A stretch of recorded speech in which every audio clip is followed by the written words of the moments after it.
There's something unsettling about the vast, untamed wilderness of our national parks.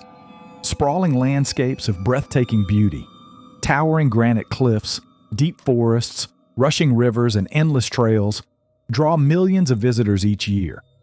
But for some, these places are more than just an escape into nature. For an unknown number of individuals, they become the last place they are ever seen. Over the years, countless people have vanished under circumstances that defy explanation. While some disappearances can be attributed to accidents, wildlife encounters, or simply getting lost, others bear a series of eerily consistent patterns that raise unsettling questions. Time and time again, these cases unfold in strikingly similar ways. Many of those who go missing are last seen near lakes, rivers, or streams. In some cases, their belongings or even bodies are later discovered in or near water, sometimes in locations that had already been thoroughly searched. Strange as it may seem, disappearances often happen near large rock formations, cliffs, or granite structures. Whether this is a coincidence or something more is unknown, but the trend is undeniable.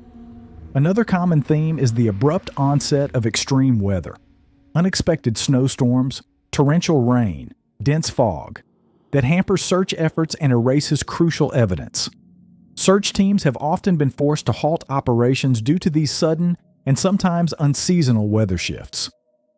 When remains or belongings are found, they often turn up in baffling locations, sometimes miles from where the person was last seen, in terrain so difficult that even experienced hikers would struggle to get there. Other times, items of clothing are discovered neatly folded, or shoes are missing despite no apparent reason for them to have been removed. Many of these cases involve individuals who were highly experienced in the outdoors: hikers, hunters, and even park rangers. People who knew how to survive in the wild and had no reason to simply wander off or take unnecessary risks. Yet they vanished just the same, with little to no evidence left behind. One of the most perplexing aspects of these cases is when young children go missing, only to be found alive days later, in places that should have been impossible for them to reach on their own. Some have no recollection of what happened, while others describe strange and unsettling experiences. Despite extensive search efforts involving dogs, helicopters, and expert trackers, some of these individuals are never found. Others appear in places that had been searched multiple times, raising the question, were they always there, or were they brought back? Over the next several weeks, we're going to take a deep dive into some of the most baffling disappearances that have taken place in our national parks. Every Sunday, we'll examine a different case, analyzing the details, considering the possibilities, and exploring the strange circumstances that seem to surround these tragedies. I invite you to join me on this journey, not only to remember those who have vanished, but to explore the deeper mystery behind these cases. Are these disappearances merely a tragic byproduct of the wilderness, or is there something more at play? Let's find out together. In this series, we will cover numerous strange and unexplainable disappearances across the country, from the dense forests of the Pacific Northwest to the deep canyons of the Southwest. As we dig deeper, we will encounter chilling theories, eerie folklore, and at times, facts that truly are stranger than fiction. One theory that occasionally arises in discussions of these disappearances is the involvement of an unknown creature, Bigfoot. Some speculate that the elusive legendary creature known as Sasquatch may play a role in these vanishings. Let me be clear, I am in no way suggesting that Sasquatch or any cryptid was involved in the cases we will cover. My goal is to approach these stories with respect for the missing individuals and their loved ones, to examine the facts, and to give voice to the lingering mysteries that continue to haunt those left searching for answers. The goal of this series is not to sensationalize, but to investigate, analyze, and share the real documented circumstances of these baffling cases. So join me as we begin our journey into national park nightmares. In this first episode, we explore three particularly unsettling cases: the disappearance of 6-year-old Dennis Martin in the Great Smoky Mountains, the strange vanishing of Thelma Pauline Melton on a familiar hiking trail, and the baffling case of honeymooners Bessie and Glen Hyde, who disappeared while attempting to navigate the Grand Canyon's treacherous rapids. Each of these cases has confounded investigators for decades and the answers, if they exist, remain just beyond our grasp. Nestled in the heart of Appalachia, Great Smoky Mountains National Park stands as a testament to nature's enduring beauty and resilience. Established in 1934 and officially dedicated in 1940, the park sprawls over 522,419 acres, straddling the border between Tennessee and North Carolina. Its vast expanse encompasses ancient mountains, diverse ecosystems, and remnants of southern Appalachian culture, offering visitors a rich tapestry of natural and cultural history. As the most visited national park in the United States, Great Smoky Mountains National Park has seen fluctuating visitation numbers over the years. Home to over 1,500 species of flowering plants, including 35 types of orchids and 58 members of the lily family. Approximately 95% of the park is forested, with about 25% designated as old-growth forest. The park hosts 65 species of mammals, over 240 bird species, 43 amphibian species, 67 fish species, and 40 reptile species. Notably, the park is dubbed the salamander capital of the world due to its rich salamander diversity. Visitors can engage in a multitude of activities. The park boasts 850 miles of trails, including a segment of the Appalachian Trail. It also features routes like Newfound Gap Road and the Cades Cove Loop Road. There are endless opportunities to observe species such as black bears, white-tailed deer, and various bird species. Beyond its breathtaking vistas and rich biodiversity, Great Smoky Mountains National Park harbors stories of mystery and unresolved disappearances. Since its establishment in 1934, at least 5 individuals have vanished within its boundaries, leaving behind unanswered questions and enduring intrigue. One of the most haunting cases is that of 6-year-old Dennis Martin. On June 14, 1969, during a Father's Day camping trip with his family at Spence Field, near the Appalachian Trail, Dennis disappeared while playing a game of hide-and-seek. Despite an extensive search involving approximately 1,400 people and covering a 56-square-mile area, the largest in the park's history, no trace of Dennis was ever found. In October 1976, 16-year-old Trenny Gibson embarked on a field trip with her high school to the park. While hiking the trail from Klingman's Dome to Andrews Bald, she was last seen veering off the path, reportedly to observe something that caught her attention. Despite extensive searches, no clues regarding her whereabouts have been discovered. At 58, Polly Melton was familiar with the park's trails. On September 25, 1981, while hiking Deep Creek Trail with friends, she unexpectedly quickened her pace, leaving her companions behind. When they reached the trailhead, Polly was nowhere to be found, and subsequent searches yielded no evidence of her fate. These cases underscore the unpredictable nature of the wilderness. The park's dense forests, steep terrains, and variable weather can pose significant challenges, even for seasoned hikers. While some speculate about animal attacks or accidental injuries, others consider the possibility of foul play. The lack of concrete evidence in these disappearances has led to numerous theories, but definitive answers remain elusive. The National Park Service continues to investigate these cold cases, urging anyone with information to come forward. Visitors are advised to take necessary precautions, stay on marked trails, hike with companions, inform others of their itineraries, and be prepared for sudden weather changes. The beauty of the Smokies is undeniable, but it's essential to approach its vastness with respect and caution. Great Smoky Mountains National Park remains a cherished natural sanctuary, attracting millions with its majestic landscapes and rich biodiversity. However, amidst its allure lies a reminder of nature's unpredictability and the enduring mysteries that continue to perplex and haunt us. Now let's step into the unknown and examine the first case, the disappearance of Dennis Martin. It was Father's Day weekend in 1969, and the Martin family had planned a camping trip to the Great Smoky Mountains National Park, a place of lush forests and rolling hills. 6-year-old Dennis Martin was a lively and energetic boy, excited to be in the wilderness with his family. On June 14th, at a popular camping site known as Spence Field, Dennis and his brother were playing with 2 other children from another family. The boys decided to play a prank on the adults, hiding behind the bushes and jumping out to scare them. It was all in good fun.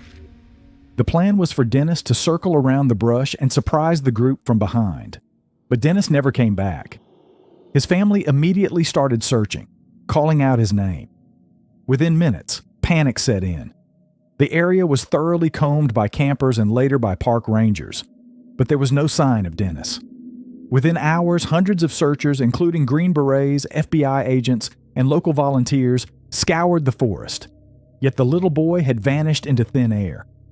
Strangely, on the same afternoon, a family reported hearing an ear-piercing scream in the woods about a mile away from where Dennis was last seen.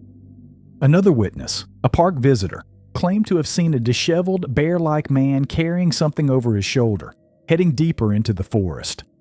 These chilling accounts led some to speculate that Dennis may have been abducted rather than simply wandering off. Dennis Lloyd Martin was born on June 20th, 1962, to William Clyde Martin and his wife, Violet.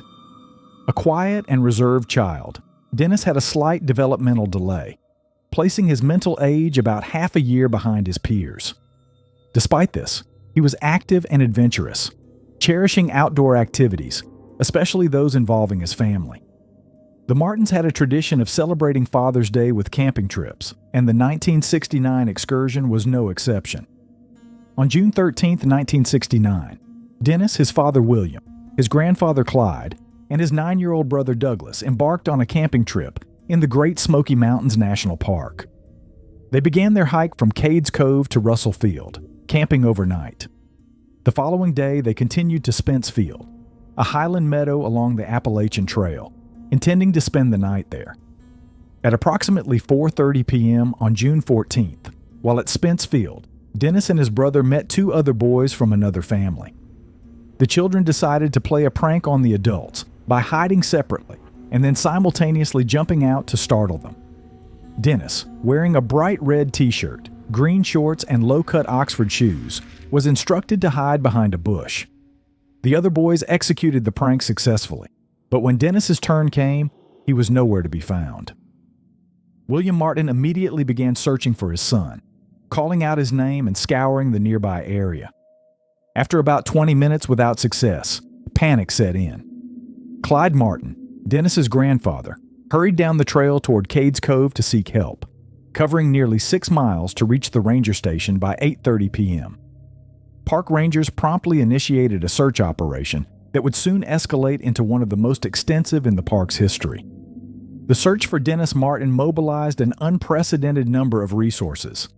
Over the course of 2 weeks, approximately 1,400 people participated, including park rangers, National Guard troops, special forces such as the Green Berets, and countless volunteers. The search area spanned around 56 square miles of rugged terrain, characterized by steep slopes, dense underbrush, and deep ravines. The operation faced numerous challenges. Shortly after Dennis's disappearance, a heavy downpour ensued, dropping 3 inches of rain in a matter of hours. This not only hampered visibility, but also washed away potential clues and made trails treacherous. Temperatures that night dropped to nearly 50 degrees Fahrenheit, raising concerns about hypothermia, especially for a young child without shelter. Despite the vast manpower, the search faced coordination issues. The sheer number of volunteers, many untrained in search and rescue operations, led to concerns about trampling over evidence. Footprints were discovered but were dismissed by officials, who believed they belonged to a Boy Scout involved in the search. However, some trackers, including retired park ranger and expert tracker Dwight McCarter, believed the footprints, which indicated one foot was barefoot while the other wore an Oxford or tennis shoe, could have been Dennis's. Amid the search efforts, a potential lead emerged from another family visiting the park. The Key family from Carthage, Tennessee reported hearing an enormous, sickening scream around 5 p.m. on the day Dennis disappeared. Shortly after, they claimed to have seen a disheveled, rough-looking man running up a trail near where the scream had originated. The individual appeared to be attempting to remain unseen and was spotted in an area approximately 5 miles from Spence Field. This account led to speculation that Dennis might have been abducted. However, the Federal Bureau of Investigation and park rangers found insufficient evidence to link the sighting to Dennis's disappearance. The distance between the locations and the challenging terrain made it unlikely that Dennis could have covered such ground in that time frame. Moreover, the report came 5 weeks after the incident, diminishing its reliability. Several theories have been proposed regarding Dennis Martin's disappearance. The most widely accepted theory is that Dennis wandered away from the group, became lost, and succumbed to the elements or an accident in the challenging terrain. The heavy rain, dropping temperatures, and dense forest could have disoriented him, leading to fatal consequences. Another possibility is that Dennis was attacked and carried off by a wild animal, such as a black bear or a feral pig, both of which inhabit the park. However, no signs of an animal attack, such as blood or torn clothing, were ever found. Some speculate that Dennis was abducted, possibly by the rough-looking man reported by the Key family. However, there's no concrete evidence to support this theory, and no ransom demands or credible sightings followed. A less conventional theory suggests involvement of supernatural forces or unexplained phenomena, given the lack of evidence and the suddenness of Dennis's disappearance. However, this remains within the realm of speculation, without any supporting evidence. Fast forward to September 1981, and we find ourselves once again in the Great Smoky Mountains National Park. This time, it's a 58-year-old woman, Thelma Pauline Melton, who would vanish under mysterious circumstances. Thelma, an experienced hiker familiar with the trails, was enjoying an afternoon hike on the Deep Creek Trail with 2 friends. It was a route she had hiked many times before. As they strolled through the woods, Thelma walked slightly ahead of the others. She rounded a small bend in the trail, and in an instant, she was gone. Her friends expected to see her just ahead on the path, but when they reached the bend, there was no sign of her. They called out her name, searched the immediate area, and retraced their steps. Nothing. What makes her disappearance particularly strange is that there was no logical place for her to have gone. The terrain was not difficult, and the area was not known for dangerous wildlife. She had no history of wandering off or cognitive issues. A large-scale search turned up nothing. No footprints, no clothing, no clues. It was as if Thelma had stepped into another dimension. To add another layer of mystery, some reports claim that in the days leading up to her disappearance, Thelma seemed uneasy, as though she knew something was wrong. Her husband was devastated, and despite exhaustive efforts, she was never found. Thelma Pauline Melton, affectionately known as Polly, was born on February 26, 1923. At 58 years old, Polly stood at 5 feet 11 inches and weighed between 170 to 180 pounds. She had auburn hair, brown eyes, and was a habitual wearer of eyeglasses. Known for her vibrant personality, Polly was an active member of her community, often volunteering at a center where she served meals to senior citizens. She was married to Bob Melton, her third husband, who was 78 at the time of her disappearance. The couple had no children together, and Bob had 2 grown sons from a previous marriage. They lived primarily in Jacksonville, Florida, but for 3 months each fall they would retreat to the Deep Creek Campground, nestled within the Great Smoky Mountains National Park in North Carolina. On September 25, 1981, Polly embarked on her routine hike along the Deep Creek Trail with 2 friends, Red and Trula. This trail was familiar territory for Polly, as she had traversed it numerous times over the past 2 decades. The hike began around 3 p.m., with Polly initially walking at a slower pace than usual, prompting light-hearted teasing from her companions. As they made their way back toward the campground, Polly unexpectedly quickened her pace, overtaking her friends. She rounded a bend in the trail and vanished from their sight. Assuming she had returned to the campground ahead of them, Red and Trula continued at their own pace. However, upon arrival at the campground around 4:30 p.m., they discovered that Polly was nowhere to be found. Her husband Bob, who had remained at their Airstream trailer, had not seen her since she left for the hike. Immediate concern prompted Polly's friends and other campers to retrace their steps along the trail, calling out her name and inquiring with other hikers, but no one had seen her. After 2 hours of fruitless searching, they reported her disappearance to park rangers at approximately 6 p.m. A large-scale search operation ensued, involving park rangers, volunteers, bloodhounds, and helicopters. Despite the extensive efforts, no trace of Polly was ever found. Polly had a history of high blood pressure and nausea, for which she was on medication. Notably, she did not have her medications with her at the time of her disappearance. Additionally, she was a heavy smoker, reportedly consuming up to 2 packs of Virginia Slim cigarettes daily. Despite these health concerns, Polly was an experienced hiker familiar with the local trails. Several peculiar factors have fueled various theories regarding Polly's disappearance. On the day she vanished, Polly deviated from her routine by deciding against volunteering at the senior center, an activity she seldom missed. Additionally, her abrupt acceleration on the trail was uncharacteristic, especially considering her earlier slower pace. Bob Melton noticed that his Valium prescription was missing after Polly's disappearance, raising questions about whether she had taken the medication with her. Polly was reportedly grieving her mother's recent death and had possibly experienced minor bouts of depression. Her minister speculated about a potential affair, although no evidence supports this claim. A supervisor at the senior center noted that Polly made an unusual phone call the day before she disappeared, a departure from her typical behavior.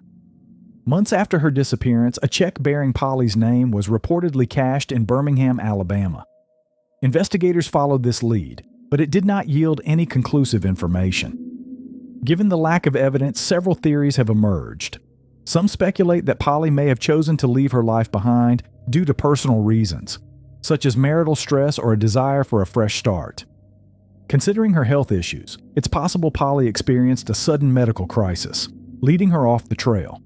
However, extensive searches yielded no evidence supporting this scenario. While there's no direct evidence of foul play, the suddenness of her disappearance has led some to consider this possibility. The disappearance of Thelma Pauline Melton remains one of the Great Smoky Mountains National Park's most enduring mysteries. Despite exhaustive search efforts and numerous theories, no trace of her has ever been found, leaving her fate unknown and her case unsolved.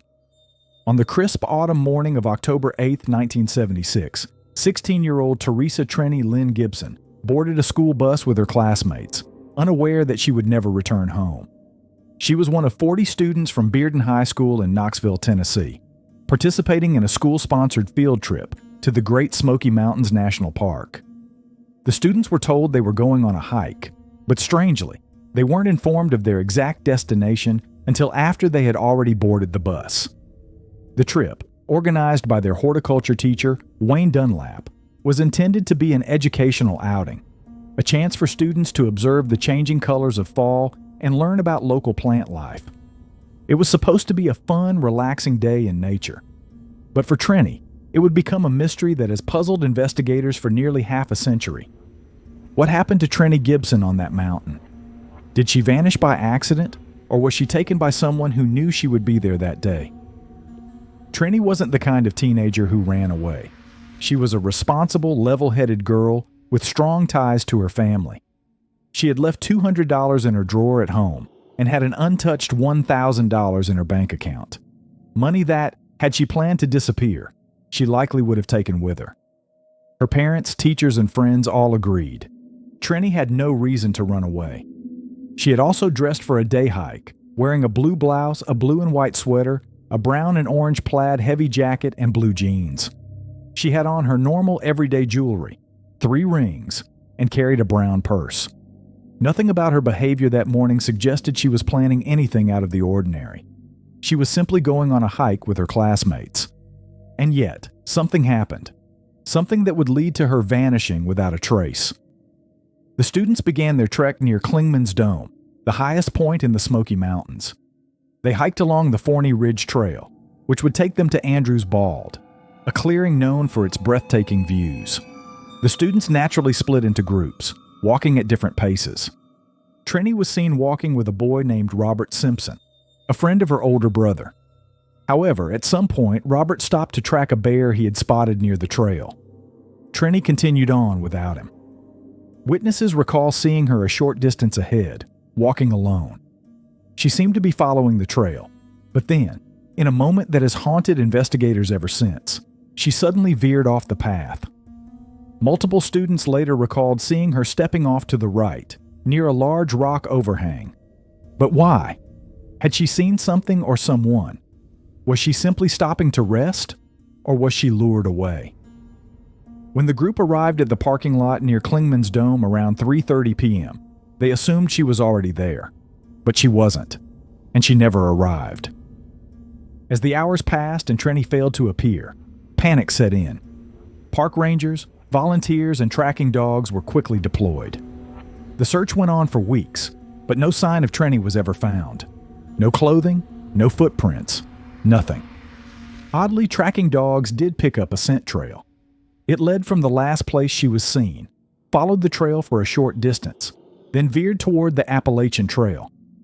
The scent continued past Klingman's Dome observation tower and down through the dense woods to a roadside area about 1.6 miles away. And then, nothing. The scent disappeared. At that location, searchers found a partially opened can of beer and cigarette butts. These items seemed out of place for a group of high school students on a school trip. It was as if someone had been waiting there for her. Had Trenny been abducted? If so, was it someone she knew? Over the years, several theories have emerged, each more unsettling than the last. One possibility is that Trenny got lost in the wilderness. The Smoky Mountains are vast, and it's easy for someone unfamiliar with the terrain to become disoriented. However, there are problems with this theory. For one, she was an experienced hiker. 2, had she simply wandered off, searchers should have found some trace of her. Clothing, shoes, or even animal activity around a possible body. But they found nothing. The scent trail leading to the roadside, coupled with the beer can and cigarette butts, suggests the possibility that Trenny was taken by someone who had been waiting there. But how would they have known she would be on that trail at that exact time? Unless, of course, they were already among the group. A few disturbing details emerged after her disappearance. A comb, one that Trenny always carried in her right hip pocket, was later seen on the dashboard of Robert Simpson's car. Even more chilling, Robert reportedly made some bizarre and unsettling comments after Trenny vanished.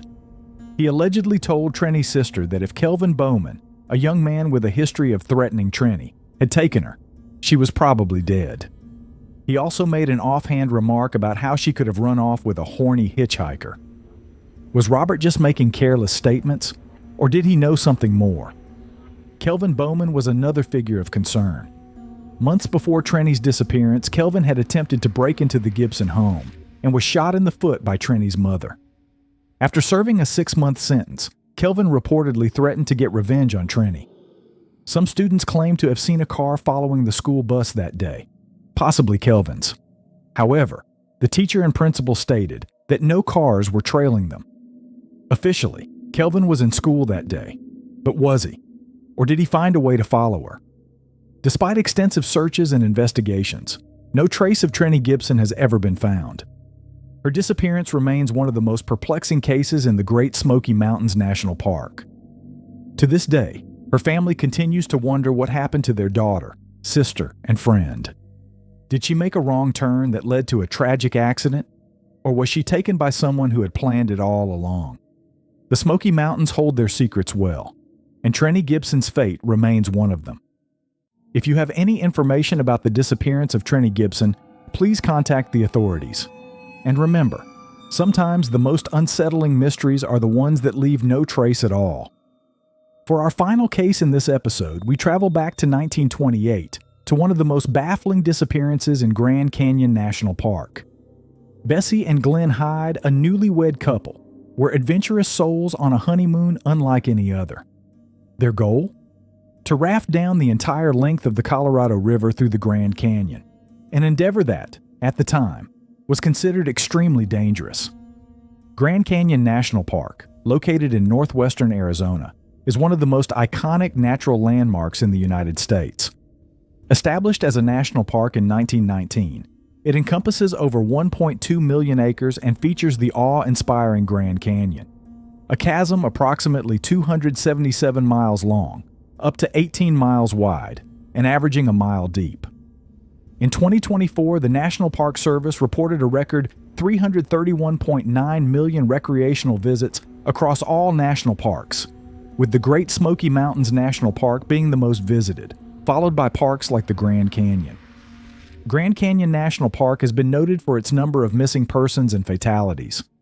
Between 2018 and February 2023, at least 56 individuals were reported missing in the park, with 6 confirmed deaths during that period. In 2024, the park experienced a series of incidents leading to multiple fatalities. August 2024. A 60-year-old solo backpacker from North Carolina was found deceased near the Thunder River Trail. This marked the 14th death in the park for that year. September 2024. 2 separate boating incidents resulted in fatalities. A 59-year-old man was found dead during a non-commercial trip along the Colorado River, and a 71-year-old man was discovered near River Mile 63.5 after being reported missing from the lower Nankoweap camp. These incidents brought the total number of deaths in the park to 16 for the year, surpassing the average annual fatalities, which typically range between 10 to 15. It's important to note that while these statistics provide insight into recent incidents, comprehensive historical data detailing the total number of individuals who have gone missing, been found deceased or alive, or remain unaccounted for since the park's establishment is not readily available. The park's vast and rugged terrain, combined with environmental factors, contributes to the challenges in both tracking and conducting search and rescue operations. Glen was an experienced outdoorsman, but Bessie was new to the adventure lifestyle. Despite this, they were determined to make history. They set off on their journey in October of that year, documenting their experience along the way.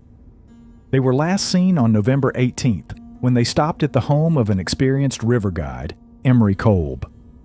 He later recalled that Bessie seemed uneasy and hinted that she wanted to leave the expedition.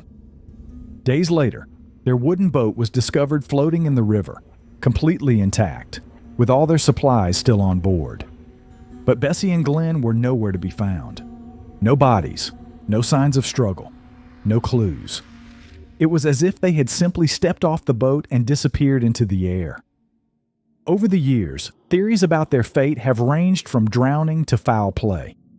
Some believe that Glen may have been controlling and abusive, and that Bessie killed him before disappearing into the wild. Others think they may have fallen victim to a hidden danger in the canyon, something unknown that the wilderness keeps secret. But to this day, no definitive answers have surfaced. Glen Rollin Hyde, born on December 9, 1898, was a farmer from Twin Falls, Idaho. He had a passion for adventure and had previously navigated the Salmon and Snake Rivers in Idaho. Bessie Louise Haley, born on December 29, 1905, hailed from Parkersburg, West Virginia. Before meeting Glen, Bessie had been married but divorced on April 9, 1928, just a day before marrying Glen. The couple met in 1927 on a passenger ship traveling to Los Angeles and quickly formed a bond that led to their marriage.